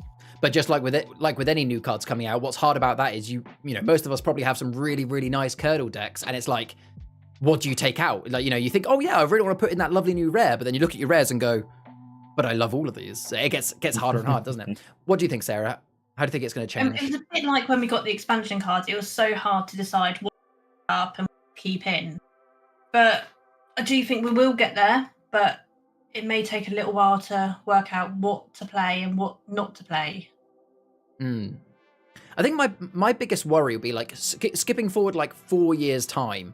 Once we have like 4 or 5 releases for Salem Planum, if that's the route we keep going, I will worry about like, are there going to be some cards that are left in the dark? Like, hey, nobody's ever going to use these cards because, with this particular release, I don't think it's going to happen because 2 of the key words, Curse and Secret, on face value, it looks like that if you're doing a deck that has Curse or Secret, you're pretty much going to do fully Curse or fully Secret. I think what's more likely going to happen is rather than people building a Curdle Hill deck with a sprinkling of Curdle Cove cards, I think it's going to be more likely that people move to Curdle Cove but have a sprinkling of Curdle Hill, because when you look at Curdle Hill's 2 words, Claim and Restrain, those are cards that don't require you to have loads of them to work better. Claim is Claim, Restrain is Restrain, So I could see me building like a Secret deck or a Curse deck with a few Claim and Restrain cards. What do you guys think? Yeah, very much so. And yeah, it just gives you, like Joe said, more options is always better, and it definitely is the case. It means you have so much more flexibility in deck building, and someone got some interesting combo that no one's thought of that is actually quite fun or strong to play as well. Yeah, very, very true. Let's see what chat's saying a little bit. So we have Milkshake saying, I'm trying to think of a way to use the new cards to counter Lewis's Hex Clunker deck. Oh, I'm sure it's only going to make it stronger. Taurus says, not going to lie, some of my IRL group already want to not allow Rise the Realm Runner. So I can't see Conjuring going down. Oh, interesting. So, Taurus, do you mind giving us a bit of context of why they don't want Rise the Realm Runner cards played in the games? Is it because they feel like they're too strong? Is it because they don't want to, they aren't happy learning so many new cards? We actually need to hear what that point is. And Joe says, more options is always better. I think Curdle is going to be stronger than other realms until everything is equal. Yeah, that's interesting, actually, to think about that is, there's obviously going to be nearly a 12-month delay between us getting a second Salem Chronicle and a second Wishwell. So do you guys think that Wishwell is at a disadvantage in competitions because they're going to be the last Chronicle to get a second set, do you reckon? I mean, yeah, I'd like to see it maybe not be in the same order every single time. Like, we don't go Salem, Draco, Flutterbee, Wishwell every single year. We might mix up the order so it's not like that every single time. Because, yeah, there's no doubt that Curdle will be probably a stronger faction for a while because it has so much more choice. Yeah. I think the other factions are still viable and very good. I just think that Curdle is definitely going to have an advantage until things get a bit more evened. Yeah. And Joe says cards like Isadora, Klaus, and Huxon not being defined by keywords are still going to have value. Yes, absolutely. Yeah, putting cards like Isadora, Klaus into like a secret deck or something would be awesome. Tora says, pretty sure it's just the I haven't seen them before, so they're automatically strong mentality. I beat them with Acron Breach Pixies. They demanded to use the deck, so I beat them traders. Yeah, so you've almost made a point of saying that, hey, and I personally, going slightly to Rise of the Realm Runners, and I'll ask you, Lewis and Sarah, the same question. Now that Rise of the Realm Runners has kind of bedded in for a month or so, I think it's bedded in quite well. You know, I've played some multiplayer games recently with people that have just gotten into Achroma, and they've been playing not only with non-Rise of the Realm Runner expansion cards, but they've also been playing pre-constructed palettes. You know, they're not even custom palettes, and they've still managed to actually be really competitive in a multiplayer game and even won. What yeah, I mean, it's definitely changed up the gameplay, but it's still more than viable who will play without the expansion cards. And I think the issue is people are used to other card games like Magic and Pokemon, where there is definitely a massive power creep over the years. And, you know, Achroma might fall to that at some point, but at the moment, I don't think that's the case. I don't think you need the expansion cards to build a powerful deck. I think there are cards that are very good, and that I would personally not play a deck without them again. But I don't think you can not play without it and struggle to play. I think you are still just as likely to win as anyone else. Yeah. If you can build a good deck and you can play the game well. Absolutely. What do you think, Sarah, with the whole kind of? I agree with Lewis there. You don't have to have all the new cards to build a good deck, because some of the original decks were really good. Yeah. But it's nice to have new cards to just space it up a little bit. Yeah, I think that's it really. You know, I might be showing my Achroma rage here, but I got into the game over a year ago now, and when I first started playing, it was only Curse of Curdle Hill and Siege of Draco Temple. And what this meant was, you know, there was no expansions, and those were the only two chronicles. And what this meant was that in each chronicle, there was like when people started making custom palettes, there was really only, you know, there was 1, 2, maybe 3 like types of palettes that could be created that were like considered the best, which meant your games got really stale because it was, well, not necessarily stale. That's a bit of a strong word, but you know, it was, if you played a multiplayer game, you're gonna see a Detective Kronos Magus Elite deck. You were going to see a Vast Volataris, you know, location research deck. I think that's what I like about the fact that we're getting this now blend, is that, you know, we're even looking right now, even with the Rise of the Realm expansions, what, you know, let's list what's the most common types of Curse of Curdle Hill decks you see, even with Rise of the Realm, you know, decks that everybody tends to make. I think Isadora's the biggest one still, to be honest. There's still a lot of Isadora decks around. Yeah. And then a couple of Hex Clunker decks, but not too Hex many Clunker yet, decks. But yeah. Yeah, and maybe you get some like Otrix control decks, or like a Major, you know, if you've seen one Major Elite deck, you've seen them all. But, you know, so now not only have, you know, now we're going to have this mixture with Curdle Cove, suddenly it's going to really diversify the different variety of decks that you will see. I guess, you know, there's always that fear of, like you said, Lewis, the power creep, right? You know, it's hoping that, you know, the hope is that there's not just one deck that comes out to rule them all, and then it's like, oh, well, if you're playing that deck, you've won. But I guess we'll see. Yeah, and I think definitely as well, you can just be like, oh, I play Isadora, I don't want to change it much, but I'm going to put a couple of secret cards in just because it'll be a bit fun to play and that sort of thing as well. Yeah, absolutely. Draden in the chat says, I'm very new to Achroma as I haven't even played the game yet, but I love being able to find new combos and mix and match ideas, so this is very exciting. Exactly. I think that's what the team most wants to see about the fact that you can now, you know, mix chronicles from the same realm, is that it just increases creativity. It just you know, there's nothing more fun than building a deck for the first time that you go, no one else has built this is my design, and then it working out well. Oh yeah, I mean, Rise of the Realm did that, and I think this will do it as well. Like, no one thought Hexclunker would be a good deck, and then Rise of the Realm's come out, and then suddenly, oh, someone's found the combo, and Hexclunker is really, really strong. Looking at the legendary specifically, can you think of any either of you? Can you think of like any cards from Curdle Hill that would work really well with these that you could think of? I mean, for Asa, however it is you pronounce that, I think just all of the actions from Curdle Hill that are already very strong are going to mix in very well with that. Your abundance, a control deck basically, and all that sort of stuff. Yeah, and you're controlling. I mean, she's probably going to replace control Otrix in my controller Otrix deck for that same reason. Yeah, that's fair. And then Eldoris is just a very good, in case of emergency, break button as well, which will go into control decks, I expect, as well, where it's just like, I'm just going to hold on to this until I'm suddenly like, I can't control this ball anymore, so I'm just going to get rid of it and start again. Yeah. I think Casus might work quite well in Magus Elite decks as well, considering he is actually a Magus Elite wizard, and he gives all characters on your canvas divert. Imagine doing that in a very character-heavy Magus Elite deck. Yeah. What about you, Sarah? Can you see anything that you'd want to mix these in with other cards? I'm appreciate the thinking text quite small. Asa. I quite like. Yeah, she's so cool, isn't she? Asa and Apollo will have to go together, I think, because you'll get the plus and the steal. Yeah, just from that's playing action cards. crazy Well, combo. they are twins, right? They I are think twins. they are, yes. Yes. I think they're the twins Rachel was talking about on Tuesday. Yeah, twin power. So Apollo is twinned power, a masculine healer and element ruler, water and so he's water and wind. She is earth and fire. Yeah, that's very cool. Let's see what else chat is saying, and we'll look to wrap up in a moment. Milkshake says Hex Clunker and Isadora. I mean, in Heroes, that'd be very cool. Taurus says, I know someone who uses a really interested Hex Clunker Mage's Elite deck to constantly buff his characters, which can be really annoying. Yeah, I mean, that's, I guess, the whole point of Hex Clunker. Drayden says, I'm worried about the power creep as I just came from Yu-Gi-Oh! Where it's quite prevalent. Okay, I'm going to open to you, Lewis, on this because, I'll be honest that my experience of card games, I did play Yu-Gi-Oh! A lot, but we're talking about 10 years or so, and I never played competitively. Now, I know, Lewis, you're quite the card gamer. You do a lot of Pokemon, and you've played a lot of card games. How would you describe Achroma in its current state when it comes to the power group? Do you think that Achroma's doing stuff right, and if so, what? Do you feel like, how do you feel Achroma is in comparison to other card games? For those that when it comes to that sort of thing, Achroma is definitely in its infancy for that. But we're starting to see the first expansion that we've seen the entire Rise of the Realm Mothers. I've seen all of Salem playing them stuff so far in its prototype form still. I don't think there is too much about power creep. It's inevitably it's going to happen at some point. The cards being pretty like that's really strong. It's better than all the other cards.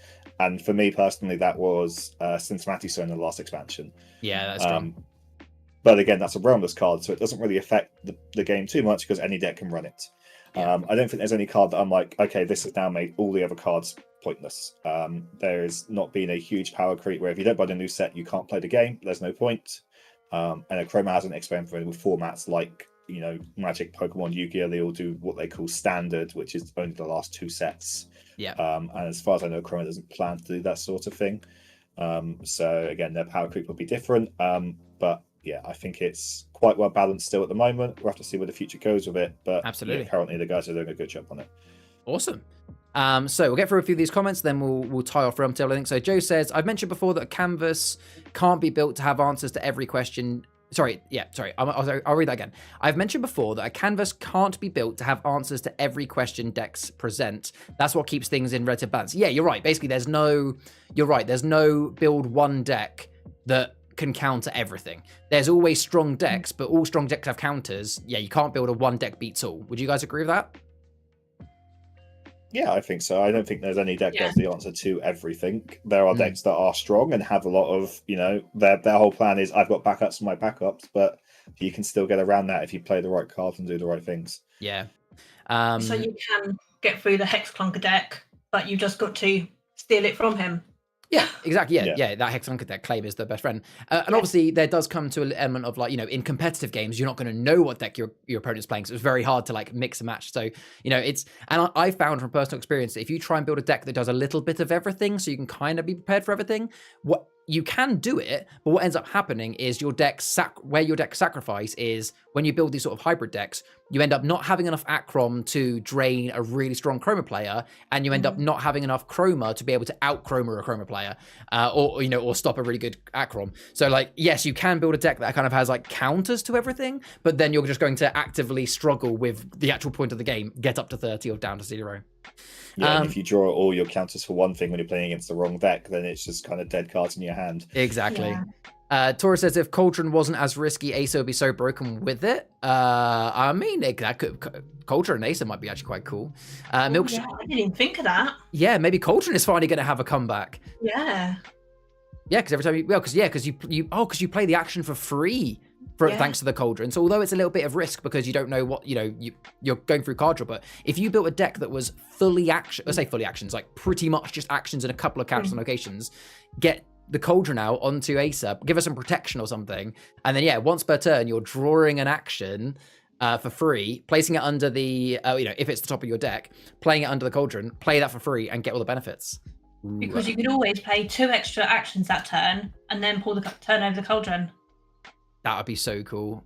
And as like well, that. the actions like Izaz and stuff as well, which are going to give you bonus actions possibly as well. You can be getting 2-for-1s on those. Oh my gosh, that's gonna be. I can't wait to see some of the decks that people build that are like fully action decks. That is awesome.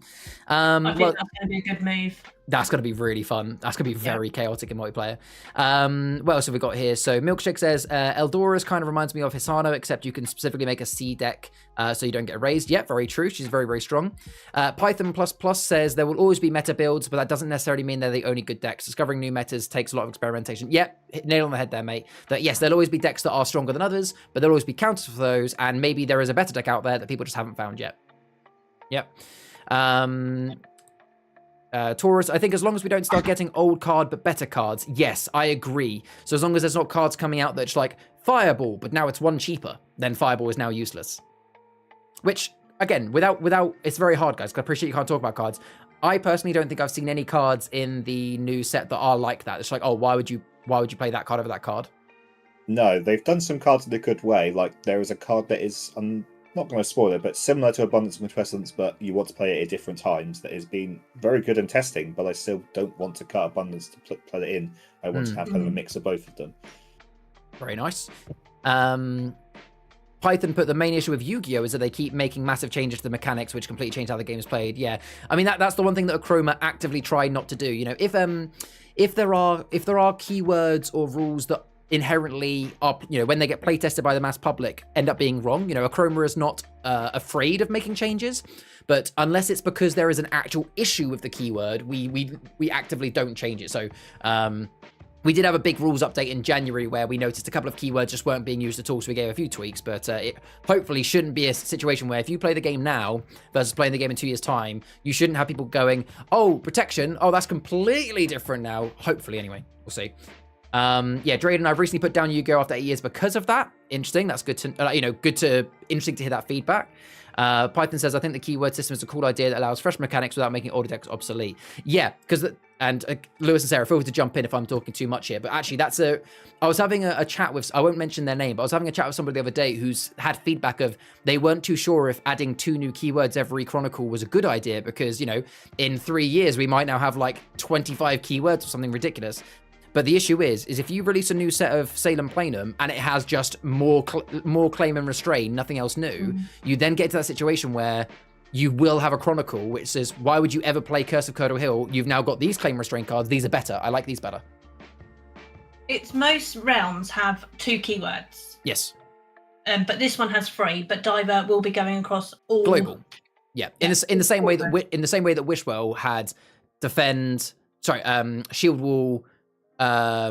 Shield Wall, Rage, and Trade, but we know Trade is a global one. Yeah. Yeah.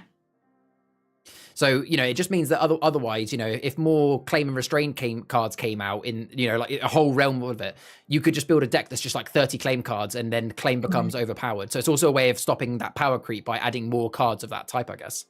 Yeah, I do think there is a limit to how many keywords they should be adding, and I'd kind of expect maybe the next expansion or the next Chronicle, to be going back to the original keywords and doing some more cards with those or something. Yeah, not adding a new global one every season. Yeah. Yeah, because like they said, if we're adding 8 new keywords every year, it's going to start getting hard to keep track of everything. And if a new player comes along, they've got to learn 40 different keywords and how to play the game. That's too much for a new player to take on. You're not going to get those new players coming in. I agree. I think moving forward, just doing two per Chronicle with the occasional global one when there's a need for it is fine. Yeah, Tora said agreed. If we don't get a giant rework to say research, then everything should be fine. And Drayden says, yeah, because of Yu-Gi-Oh! Going and making a new summoning type or new battle layout is good because of how frequent it was becoming harder for my friends to get into it. Yeah, that's the hard thing as well, is, you know, for players like us that are all into the game, you want to get your friends into it. But if, like, the one thing that I've always vouched for Achroma is it's easy to learn, hard to master. So you can just sit down with your friend who's not really a big card gamer and say, here's the basics of the rules. Let's have a go. And it, even in the current state, it still works. I taught someone recently and it did work. But yeah, if you don't want to show them a rules page with 50 keywords and they'll go, I'm good, thanks. Welcome in, Mira. Yeah, lovely. So to kind of summarize the realm table then. So Lewis and Sarah, I'll come to Sarah first, then Lewis. Final question I have for you guys is, considering you guys have been playtesters and you've seen all the cards, or at least the abilities of the cards, and playtested them, How excited are you for the new Chronicle? And without giving away spoilers, why should everybody consider looking into it? What's exciting about it for you? Well, I pre-ordered it on the Tuesday evening at the ComicCon because I just couldn't wait any longer. And or what keyword excites you the most? What would be the first deck you build out of it, if that's an easy question? I think it's going to be a secrets deck. Yeah, you like the control? Yeah, I like the idea of the secret side of it. Very nice. And Lewis, what about you? Yeah, for me, it's just opening up new deck building opportunities. Like Divert for sure is going to change a lot of my older Salem decks. It's going to be things that I'm going to put this in my Salem old decks to make them a bit better and a bit more consistent and good protection. But yeah, Secrets is I'm really forward to building the completely new deck with and having some fun with that. Very nice. Lovely. Well, thank you very, very much, Lewis and Sarah, for joining us on the Realm Table discussion today. It has been a pleasure. If we could get some thank yous in chat, please, for Lewis and Sarah, that would be much appreciated. I hope you guys enjoy the rest of your evening, and I'm sure we'll be playing some games after the stream. See you then. Good. Right. Thank you very much, guys. I'll see you in the next one. Bye-bye. Bye. There we go. And I will jump out of the Discord just so that it's nice and easy. There we go. Alrighty.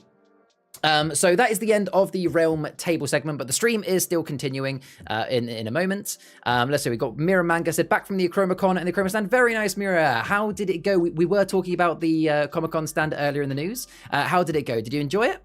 What else did I miss in the stream? Joe said, even in teaching games, you don't have to explain every keyword. Yeah, when I'm teaching a new person the game, what I tend to do, Joe, is I kind of explain the turn order, maybe explain the keywords that are in the deck that I'm giving them, and then I just say, if there's anything you read and you don't understand, just ask me and I'll let you know. But otherwise, most of it explains it for itself. I love how Taurus just said, I just searched up what Pendulum Summon is, and I legit nearly had a stroke. Yeah, a Curse Achroma palette. That's what I want too, Python. I think Curse is going to be so much fun. Oops, need to go back a bit. I fell asleep. No worries, Aaron. I presume that's because you're tired. And if it is because I'm boring, I take that honest feedback. I'm quite good at that. Podcast. I'm going to make an annoying deck with Hex Clunker and Secrets and just claim, restrain everything and start stealing their cards. That sounds evil milkshake, but I love it.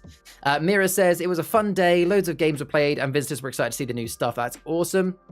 Welcome in, Richard. Great to see you, buddy. Curse is going to be a crazy deck. Absolutely. Brilliant. So that is the end of the Achroma news, events, previews, and the Realm Table discussion.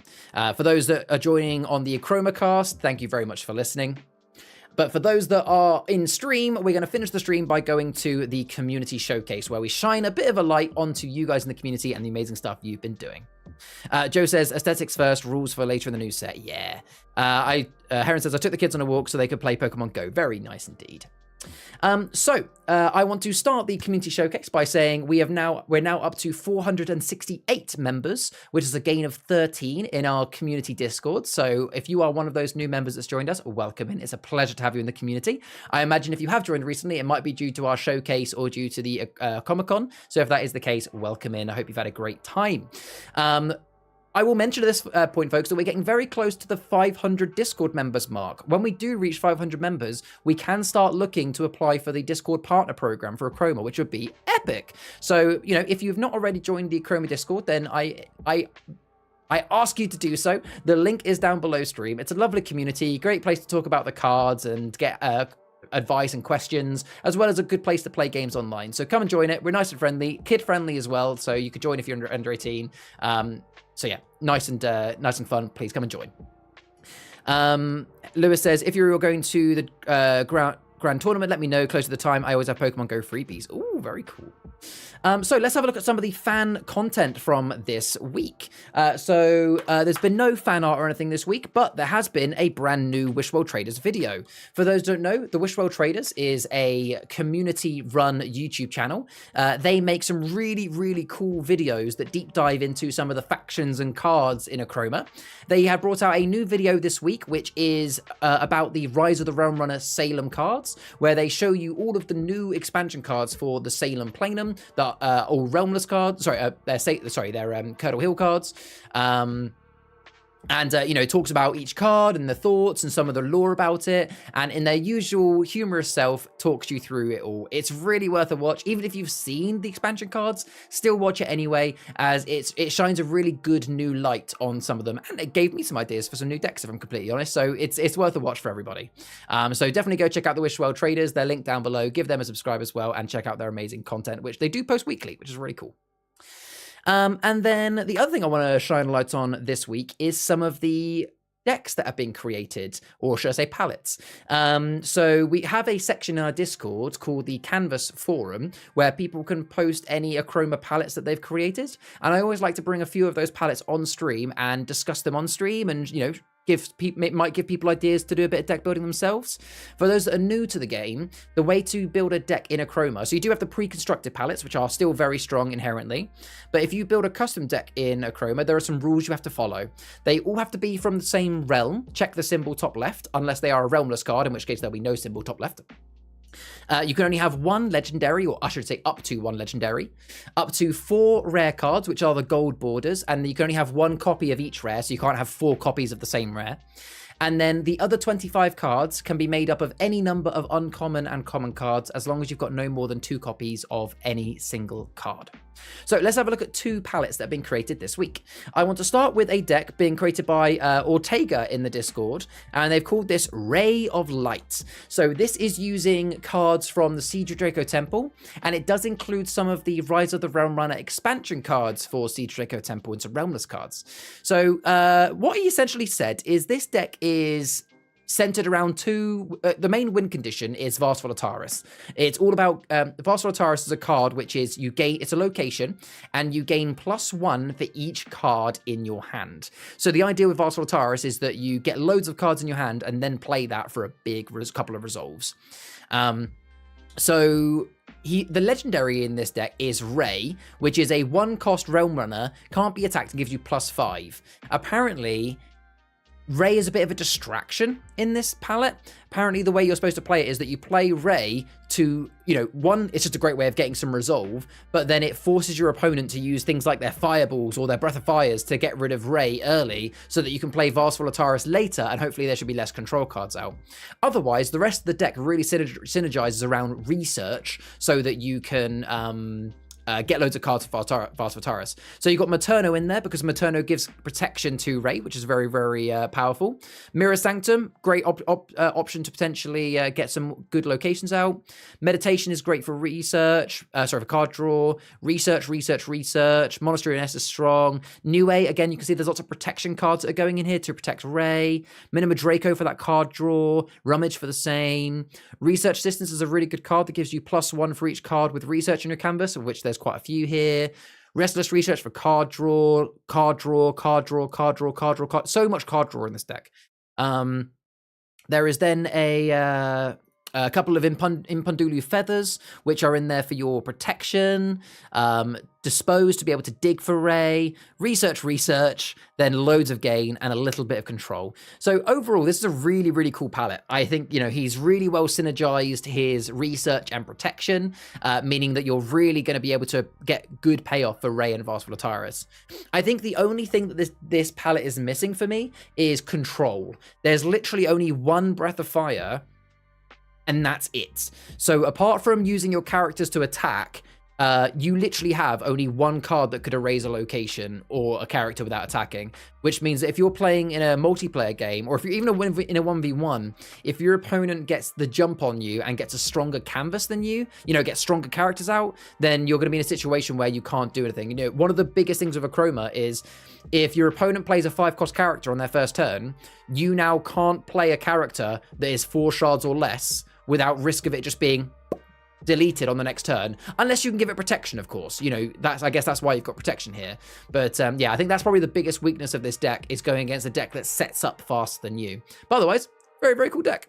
If you want to check out this palette more, if you want to see it or leave any comments, you can check out the forum post that Ortega put in the Discord. But well done, Ortega. Ray certainly is until you trap Ray. Yep, claim and restrain. Big counter to him. Big counter. And then the second one I show is from Milkshake in the community. They made an Isadora deck, so I want to share this one as well. Again, this is a Curse, so this is a Curse of Curdle Hill palette. It does contain some of the Rise of the Realm Runner cards, and it even contains some of the Curdle Cove promo cards, which I believe they got at the recent showcase. So yeah, very, very cool. Which I did like 4 times. I see. Very. So you've played against Ray multiple times, have you there, Lord? So yeah, very, very cool palette this. It's very much centered around Isadora. Isadora is a cool legendary which gives you steal 1 for each character on your canvas. So there's a nice 1, 2, 3, 4, 5, 6, 7, 8 characters. You know, you've got some other really powerful rares in here. Sorcerer Preferis gives you steal for each occultist character, which would be 1, 2, 3, 4, 5. Pureth gives you reveals a card with Achroma, plays it for free, and minus is 1 for each card in your canvas of Achroma, which you can see is going to be a lot. The Cultist Den is there to dig for your Isadora back. Achroma Converter, fantastic control card. We've got some really strong actions here. Abundance for the gain. Achroma Blast for some really heavy drain. Otrix's Conjuring is probably great for bringing back your Preferius or any other characters. Restock is good for card draw, always good to have card draw.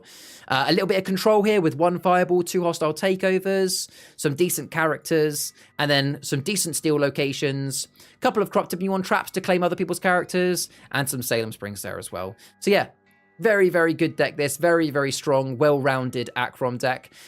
If it was me personally, I think with Isadora's ability is so strong that I'd probably want to get a few more characters in there. I'd maybe take out like 1 Restock, maybe 1 Curdle Mine and 1 Conjuring of Curdle Cove card, so that'd be 3 cards taken out, and add 3 extra characters, maybe another Prism Sapper, maybe even a couple of the characters coming out in Curdle Cove. Mainly because, in my opinion, if you're building this deck around characters with Preferius and Isadora, you may as well have more characters out. But to be very clear, as the deck currently is, very, very strong deck, lots of natural steal, lots of natural gain, some key cards to get some burst out. Yeah, a little bit of card draw, a little bit of control. It's a nice, well-rounded Achroma deck. I like this one. So yeah, very, very well done, Milkshake. So if you want to give Milkshake any advice on this palette, or if you want to discuss with Milkshake how they got on with it, then check out the post in the Discord forum. Muon Sphere could be good in there, potentially. Yeah, you don't get any resolve for it, which is a bit of a shame, but it can be quite good. Yeah. Oh, I see you trapped Ray with Muon Sphere. Is that what you're saying? Nice. Awesome. Well, with the end of the community showcase part, that is looking to be the end of today's stream. This has been the longest live stream, a Chroma Weekly stream in a while, because we had so much news today. And it's been my 3rd stream of the week. We did the showcase stream, I did the post-cut showcase stream, and this one. I've done 3 streams this week. It's been great. It's been fun. But yes, that is the end of this week's stream. So we've covered loads of news, events, and previews. We've had a really fun conversation on the Roundtable with Lewis and Sarah. Thank you again. And we've had a little look at the community showcase as well. Now, for those that are new to the YouTube channel, we do this every single week on a Sunday at 7 p.m. So if you haven't already, please consider subscribing to the channel and leaving a like on this video, as it really, really helps us with all of the data. And obviously, you know, the more subscribers we can get, the more we can grow this beautiful game. But yes, otherwise, the stream will be live again at 7 p.m. next week. Now, for those that want to maybe re-listen to the stream and didn't know, we also have what's called the Achroma cast, which is essentially an audio version of this stream that goes live on Monday evenings, and that goes live on Spotify, Google Podcasts, and Apple and Amazon Music. So make sure to check those out as well. That's Charlie. He's so streamy. But otherwise, that is the end of this week's stream. Thank you very, very much for everybody that has joined, watched, and hung out in the chat. It has been a pleasure. I will see you in next week's stream. And in the meantime, for those who don't know, what tends to happen after the weekly stream is we now jump into the Discord where we debrief today's news and play some games. So if you want to come and play some Achroma games with us, you can join us in Table 1. If you want to just come and sit and watch the games, then that is also fine. You can just sit and watch and chat along with us, or even just stay muted if you just want to literally watch like a viewer. That's fine. So yes, come join us in Discord if you want to. Link is down below. Otherwise, I have been Charles Barton, otherwise known as Viridian. Thank you very much. I'll see you next week. Thank you, Drayden. Thank you, Lord. Thank you, Joe. Really appreciate your comments as well. See you in the next one, folks. Bye-bye.